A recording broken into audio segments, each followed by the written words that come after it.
கோவை வளர்ச்சி தடுத்து நிறுத்தும். கோவை வளர்ச்சியை தடுத்து நிறுத்தும். ஸ்டாலின் அரசே வெளியே போ.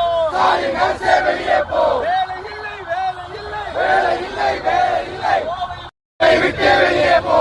go back, Go back, go back. go back, Stalin. Metro rail திட்டம் கனவு திட்டம் கோயம்புத்தூருடைய வளர்ச்சி.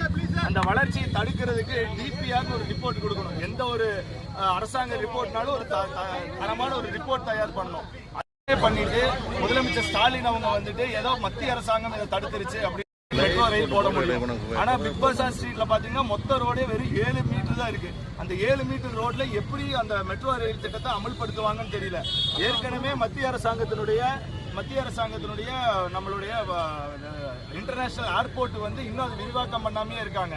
இப்பேற்பட்ட சூழ்நிலை பிக் பஸார் ரோட்லயோ உக்கடத்திலயோ எப்படி இவங்க நிலம் கையகப்படுத்தி இந்த மெட்ரோ ரயிலுக்கு ஒப்புதல் கொடுப்பாங்க? ஒரு சரியான திட்ட அறிக்கை கொடுக்காம மத்திய அரசு மேல தொடர்ந்து ஒரு தவறான ஒரு பெட்டிஷனே வச்சுட்டு இருக்கக்கூடிய ஸ்டாலின் அரசை கண்டிச்சோம். இன்னைக்கு செம்மொழி பூங்கா அப்படின்னு சொல்றாங்க. வாவு சிதம்பரனார் செக்கிழுத்து இந்த இடத்த வந்து சுதந்திர போராட்டம் பண்ணக்கூடிய இடம் வந்து அந்த வஉசி மைதானம், அந்த சிறைச்சாலை.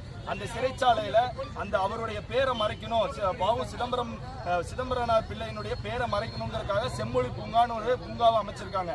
கோவையினுடைய வளர்ச்சியை தடுத்துட்டு இந்த தேவையில்லாத இந்த பூங்காக்கள் பொழுதுபோக்கு நிகழ்ச்சியில கொண்டு வரக்கூடிய தமிழக அரசையும் ஸ்டாலின் அவர்களையும் கண்டிச்சு இன்னைக்கு வந்து ஒரு ஆர்ப்பாட்டம் கேட்டிருக்கோம். சென்ற வாரம் பாரத பிரதமர் நரேந்திர மோடி அவங்க வந்திருக்காங்க.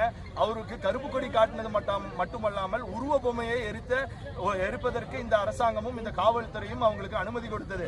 ஆனா இன்னைக்கு நாங்க கருப்பு கொடி ஏந்தி ஸ்டாலின் அவர்களுக்கு எதிர்ப்பு தெரிவிக்கிறோம் சொன்னா அதை தடுத்து நிறுத்தி உடனடியாக கைது பண்ணக்கூடிய நடவடிக்கையில் இந்த காவல்துறையும் இந்த அரசாங்கம் எடுத்துட்டு இருக்கு. இதெல்லாம் வெறும் 6 மாச காலம் தான். 6 மாதத்துக்கு அப்புறம் இங்க ஆட்சி மாற்றம் அது கோவையிலிருந்து தொடங்கி இருக்கு.